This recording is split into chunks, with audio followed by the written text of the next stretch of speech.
India market invest mindset আপনাদের স্বাগত। যারা চ্যানেল নতুন এসেছেন তাদের করলো প্লিজ চ্যানেলটাকে সাবস্ক্রাইব করবেন, একটা লাইক করবেন, বেল আইকনটা প্রেস করবেন, তার সাথে অল বাটনটা প্রেস করবেন, তার নোটিফিকেশনটা কিন্তু সঙ্গে সঙ্গে আপনাদের কাছে কি পৌঁছাবে। দেখুন, মার্কেট ক্লোজ হয়ে গেছে, তো মার্কেটে বিভিন্ন কোম্পানির কিন্তু বিভিন্ন নিউজ পাওয়া যাচ্ছে। চলুন আমরা সেই নিউজগুলো দেখার চেষ্টা করি। ইনফোসিস আইটি সেক্টরের দিগ্গজ কোম্পানি, ওয়ার্ল্ডের থার্ড লার্জেস্ট কোম্পানি, ইন্ডিয়ার সেকেন্ড লার্জেস্ট কোম্পানি। তো ইনফোসিসকে দেখলে দেখা যাবে কিন্তু আজকে মার্কেট ওপেন হওয়ার সঙ্গে সঙ্গে কিন্তু কোম্পানিটা পজিটিভ চলছিল। পজিটিভ মানে খুব ভালো পজিটিভ চলছিল। মার্কেট ক্লোজ হতে হতে 1.39% ওপরে ক্লোজ দিয়েছে, কিন্তু কোম্পানিটা একসময় কিন্তু 2.5%-এর উপরে চলছিল। সেখান থেকে দেখুন অনেকটা নিচে এসছে। তো এই কোম্পানিটাকে নিয়ে কিন্তু একটা ভালো নিউজ পাওয়া যাচ্ছে। চলুন সেই নিউজটা কি সেটা দেখি। আজকে এতটা বাড়ার পিছনে যদি ইনফোসিসের কারণ বলেন, তাহলে কারণ কিন্তু হচ্ছে বোফাটাকে ব্যাঙ্ক অফ আমেরিকা। তো ব্যাঙ্ক অফ আমেরিকা দিগ্গজ এই কোম্পানিটা অর্থাৎ ইনফোসিস কোম্পানিটারকে কিন্তু দেখছে 18% আপসাইড মুভমেন্টের কথা বলছে। তারা কিন্তু টার্গেট কত দিয়েছে, তারা টার্গেটটাকে বাড়িয়েছে। 1735 আগে টার্গেট দিয়েছিল, সেখান থেকে কিন্তু এখন 1785 দিচ্ছে। আগে কি দিয়েছিল, আগে নিউট্রাল দিয়েছিল এবং এখন কিন্তু বাই রেটিং দিচ্ছে। তো দেখুন, এই যে ব্রোকিং হাউসগুলো না, এরা কিন্তু অনেক বেশি ইনফরমেশন রাখে বিভিন্ন কোম্পানির সম্বন্ধে। তো তাই জন্যে কিন্তু তারা এই কোম্পানি নিয়ে বুলিশ এবং আফসাইডের মুভমেন্টের কথা বলছে বা বাই রেটিং দিচ্ছে। তো স্যার কোম্পানিটা কিন্তু ভালোই চলছিল। কোম্পানি তার লোয়ার সাইড থেকে অনেকটা ভালো মুভমেন্ট দেখিয়েছিল। কোম্পানিটা ইনফ্লেশন বলুন, ইউরোপের, আমেরিকার, সেই সময়ে কোম্পানিটা অনেকটা নিচে চলে এসেছিলো। 1290-1300 ঘরে চলে এসেছিলো। সেখান থেকে কিন্তু একটা ভালো আপসাইড মুভমেন্ট দেখিয়েছে। কোম্পানিটা 1700 ওপরে চলে গিয়েছিলো। সেখান থেকে কোম্পানিটা কিন্তু অনেকটা নিচে চলে এসছে। তো নিচে আসার পিছনে কারণ যদি বলেন, কারণ কিন্তু অ্যাসেঞ্জার। কারণ তারা একটা রিপোর্ট পাবলিশ করেছিল যেখানে তারা বলেছিল কি সেই কোম্পানিটার FY25-এ আর্নিং কমবে। আর্নিং কমলে স্বাভাবিকভাবে প্রফিটেবিলিটি কমবে। তার জন্য কিন্তু দেখলে দেখা যাবে ইনফোসিস বলুন, TCS বলুন, প্রতি কটা কোম্পানি পড়েছিল। দেখুন, এক মাসে চার্ট দেখলে দেখতে পারবেন যে কোম্পানিটা এক মাসে 6% পড়েছে, 6 না তারও বেশি পড়েছিল। দেখুন, পড়ার পিছনে কারণ কিন্তু সেটাই ছিল। তো সেই কোম্পানি তার রিপোর্ট বের করেছিল। আমাদের এই সে এসেনশিয়াল যেই কোম্পানিটা, সেই কোম্পানিটা কিন্তু নাম্বার 1 কোম্পানি আইটি সেক্টরে সার্ভিস প্রোভাইড করার মধ্যে। সেকেন্ড লার্জেস্ট কোম্পানি হচ্ছে TCS এবং থার্ড লার্জেস্ট কোম্পানি হচ্ছে ইনফোসিস। তো এক নম্বর কোম্পানি যদি বলে তার আর্নিং পড়বে, স্বাভাবিকভাবে মার্কেটের মধ্যে একটা ভয়ের সৃষ্টি হয়। তো তার জন্য কিন্তু আমাদের ভারতীয় মার্কেট TCS বলুন, ইনফোসিস বলুন, এই কোম্পানিগুলো কিন্তু পড়েছিল। শুধু TCS, ইনফোসিস নয়, উইপ্রো, HCL টেক সব পড়েছিল। তো সেই ফিয়ার থেকে। তো স্যার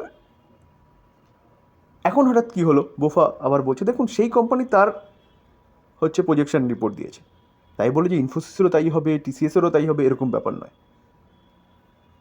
তো মার্কেটে একটা ভয় কাজ করেছে, ঠিক আছে। দেখুন, এই যে কোম্পানিগুলো না, এই কোম্পানিগুলো কিন্তু ভারতীয় মার্কেটের হাতি। এই কোম্পানিগুলো আপনি আরামসে হোল্ড করতে পারেন। এখন কিন্তু বোফা অর্থাৎ ব্যাঙ্ক অফ আমেরিকা থেকে একটা ভালো নিউজ পাওয়া যাচ্ছে। তো সেই জায়গায় দাঁড়িয়ে কিন্তু কোম্পানিটা এক্সপেক্ট করতে পারেন এখান থেকে অনেকটা ভালো আপসাইড মুভমেন্ট দেখাবে। তো এই কোম্পানিগুলো রাডারে রাখতে পারেন। আমি বাই রেকমেন্ডেশন দেবো না, রাডারে রাখতে পারেন। দেখুন, ইউকো ব্যাঙ্কে দেখলে দেখাবে আজকের দিনে মোটামুটি 0.72% পজিটিভ মুভমেন্ট দেখিয়েছে। আমরা যদি এই কোম্পানিটার 6 মাসের চার্ট দেখি, দেখুন 6 মাসে কোম্পানিটা 33% আপসাইড মুভমেন্ট দেখিয়েছে। আমরা যদি কোম্পানিটার 1 বছরের চার্ট দেখি 1 বছরে কিন্তু 125% রিটার্ন দিয়েছে। আমরা যদি কোম্পানিটার 5 বছরের চার্ট দেখি, 5 বছরের চার্ট দেখলে দেখাবে কোম্পানিটা 200% রিটার্ন দিয়েছে।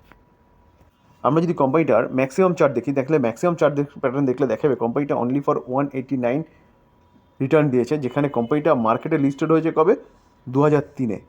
দেখুন, 2003 থেকে কোম্পানিটা ভালোই কাজ করছিল, উপরে উঠছিল, হঠাৎ করে নিচে এসছে। তো নিচে আসার পিছনে কিন্তু কারণ প্রতি কটা PSU যে ব্যাঙ্ক রয়েছে সেই ব্যাঙ্কগুলোর একই কারণ ছিল। কারণ লোন ডিসবার্সমেন্ট করে যাচ্ছিলো, কিন্তু লোন রিকভারি কোনো প্ল্যান ছিল না। বিভিন্ন রকম ফ্রড, এইসব সব কিন্তু কাজ করছিল। তো গভর্নমেন্ট জবের থেকে শক্ত হাতে এই কোম্পানিগুলোর অর্থাৎ PSU ব্যাঙ্ক, শুধু PSU ব্যাঙ্ক না, ব্যাঙ্কগুলোর হাতকে ধরেছে, বা RBI জবের থেকে শক্ত হাতে ব্যাঙ্কগুলোর হাতগুলোকে ধরেছে, তবে থেকে কিন্তু ব্যাঙ্কের প্রফিটেবিলিটি বাড়ছে। যার জন্যে আমরা দেখলে দেখা যাবে কোম্পানিটা 5 বছরে 200% এবং 1 বছরে 125% রিটার্ন দিয়েছে।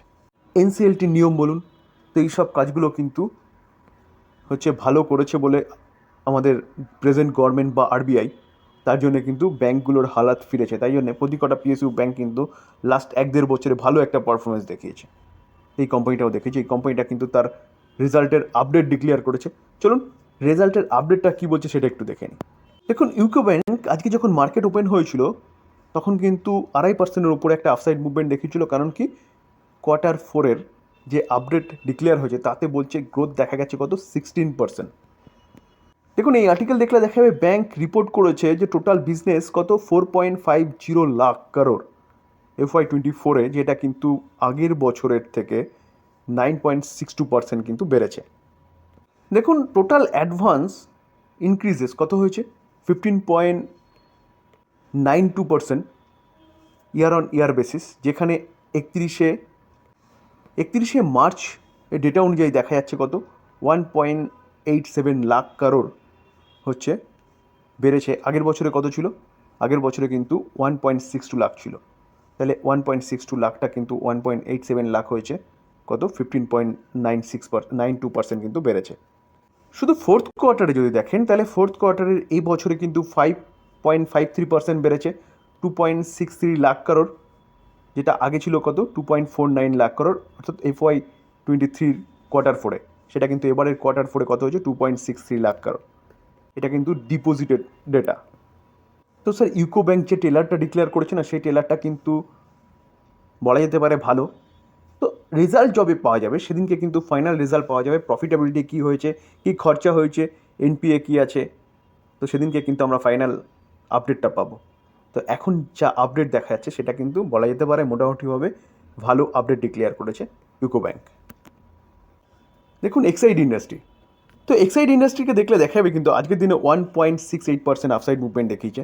মার্কেট যখন ওপেন হয়েছিল কোম্পানিটা কিন্তু রকেটের মতন অনেকটা উপরে উঠেছে, ওঠার পরে কিন্তু নিচে নেমেছে। তো বলতে পারেন এটা প্রফিট বুকিং হয়েছে, কারণ আগের দিনে কোম্পানিটা কিন্তু ভালো একটা আপসাইড মুভমেন্ট দেখিয়েছিল। তো কোম্পানিটা আপসাইড মুভমেন্ট দেখানোর পিছনে কারণ কি, কারণটা কিন্তু আমি আগের দিন ডিটেলসে ডিক্লেয়ার করেছিলাম, এই কোম্পানি নিয়ে ফান্ডামেন্টাল আলোচনা করেছিলাম। তো যারা দেখেনি তারা কিন্তু প্লেলিস্ট থেকে দেখতে পারেন। আমি আজকে আরেকবার কিন্তু আলোচনা করে দিই কোম্পানিটা এতটা ভালো আপসাইড মুভমেন্ট দেখানোর পিছনে কারণ। দেখুন আজকের দিনে দেখলে দেখা যাবে কোম্পানিটা কিন্তু আজকের দিনে 52ই খাই মেরেছে, কত 397.85। দেখুন সেটা কিন্তু আজকের দিনেরই হাই, ঠিক আছে। তো 52 খাইটা আজকের দিনের হাই, মানে বোঝা যাচ্ছে কোম্পানিটা কিন্তু ভালো একটা পারফরমেন্স করছে। তো করার পিছনে যদি কারণ বলেন, কারণ কি, কোম্পানিটা আগের দিনও হাই মেরেছিল, আজকে আবার নতুন করে হাই মেরেছে 52ই খাই। তো তার পিছনে যদি কারণ বলেন, এই কোম্পানিটা কিন্তু হুন্ডাই এবং কোয়ার সাথে ডিল করেছে। কিসে ডিল? ব্যাটারি নিয়ে, লিথিয়াম আয়ন ব্যাটারি নিয়ে। তো Exide industry lithium ion battery কিন্তু তৈরি করে, যেটা বলতে পারেন ইলেকট্রিক ভেহিকেলসের হার্ট। সেই লিথিয়াম আয়ন ব্যাটারি ছাড়া কিন্তু ইলেকট্রিক ভেহিকেলস চলবে না। তো আমাদের ইন্ডিয়ান মার্কেটের জন্য এই হুন্ডাই কিন্তু এক্সাইড ব্যাটারির সাথে টাই আপ করেছে লিথিয়াম আয়ন ব্যাটারির জন্য, যেটা কিন্তু পুরোপুরি প্রোভাইড করবে হচ্ছে এক্সাইড ইন্ডাস্ট্রি। তাহলে স্যার এই যে কোম্পানিটা, এই কোম্পানিটার বিজনেস কিন্তু আরেকটা দিক খুলে গেল। কোম্পানি আগে যা বিজনেস করছিল সেটা তো করছিল, এখন কিন্তু নতুনভাবে যে হুন্ডাইয়ের সাথে টাই আপ হয়েছে, তো হুন্ডাইকে কিন্তু টোটাল সার্ভিস দেবে হচ্ছে এক্সাইড ইন্ডাস্ট্রি। তো কোম্পানির বিজনেস খুললো মানে কোম্পানির প্রফিটেবিলিটি বাড়বে, প্রফিটেবিলিটি বাড়ার সঙ্গে সঙ্গে কিন্তু কোম্পানির রেভিনিউ বাড়বে। তো এই কোম্পানিটা কিন্তু রাডারে রাখতে পারেন লং টার্ম ইনভেস্টমেন্টের জন্য। পাওয়ার সেগমেন্টের ভালো কোম্পানি টাটা পাওয়ার। দেখুন টাটা পাওয়ার কিন্তু কন্টিনিউয়াসলি একটা ভালো পারফরমেন্স দেখিয়ে যাচ্ছে, প্রায় প্রতিদিন বেসিস কিন্তু কোম্পানিটা আপসাইড মুভমেন্ট দেখাচ্ছে। আজকেও দেখলে দেখাবে কোম্পানিটা কিন্তু 3.40% আপসাইড মুভমেন্ট দেখিয়েছে। আমরা যদি কোম্পানিটার এক বছরের চার্ট দেখি, দেখুন এক বছরের কোম্পানিটা কিন্তু 119% কিন্তু, অর্থাৎ 119% রিটার্ন দিয়েছে। আমি যদি কোম্পানিটার 5 বছর রিটার্ন দেখি, দেখুন 5 বছর রিটার্ন দেখলে দেখাবে কোম্পানিটা 487% রিটার্ন দিয়েছে। তো কোম্পানিটা কেন রিটার্ন দিচ্ছে এত? দেখুন কোম্পানিটা ইলেকট্রিক ভেহিকেলস নিয়ে কাজ করছে, ইলেকট্রিক ভেহিকেলসের চার্জিং স্টেশন নিয়ে কাজ করছে, তার সাথে কোম্পানিটা কিন্তু রিনিউয়েবল সেক্টর নিয়েও কাজ করছে, সোলার রুফটপ বলুন। তো রিনিউয়েবল সেক্টরে কিন্তু একটা বেস্ট প্লেয়ার হচ্ছে টাটা পাওয়ার। টাটা পাওয়ার কোম্পানিটা ভালো কাজ করছে, কন্টিনিউয়াসলি ভালো অর্ডার পাচ্ছে, যার জন্য কোম্পানিটা তো দৌড়াচ্ছে। তো ভালো কোম্পানিতে থাকলে কিন্তু সবসময় ভালো নিউজই পাবেন এবং ভালো একটা প্রফিট কিন্তু জেনারেট করতে পারবে। তো টাটা পাওয়ার এখনও কোম্পানিটা কিন্তু যথেষ্ট অ্যাট্রাকটিভ রয়েছে। কোম্পানির যে ভিশন প্রকাশ করেছে সেই ভিশন দেখলে কিন্তু কোম্পানিটা আপনি বুঝতে পারবেন যে এই জায়গায় কোম্পানিটা থাকবে না। আমি কিন্তু জাস্ট দুদিন আগে অর্থাৎ সানডেতে এই কোম্পানি নিয়ে ভিডিওতে আলোচনা করেছিলাম ডিটেলসে। যারা দেখেনি তারা কিন্তু দেখে নিতে পারেন, দেখলে কিন্তু আপনারাই উপকৃত হবেন, কারণ এই কোম্পানিটা কিন্তু এই জায়গায় থাকার নয়। তো এই ছিল আলোচনা। যদি আলোচনাটা ভালো লাগে, যারা চ্যানেল নতুন এসেছে তাদের বলবো প্লিজ চ্যানেলটাকে সাবস্ক্রাইব করবেন, লাইক করবেন, বেল আইকনটা প্রেস করবেন। তার সাথে অল বাটনটা প্রেস করুন, তার নোটিফিকেশনটা কিন্তু সঙ্গে সঙ্গে আপনাদের কাছে কি পৌঁছাবে। থ্যাংক ইউ, ভালো থাকবেন।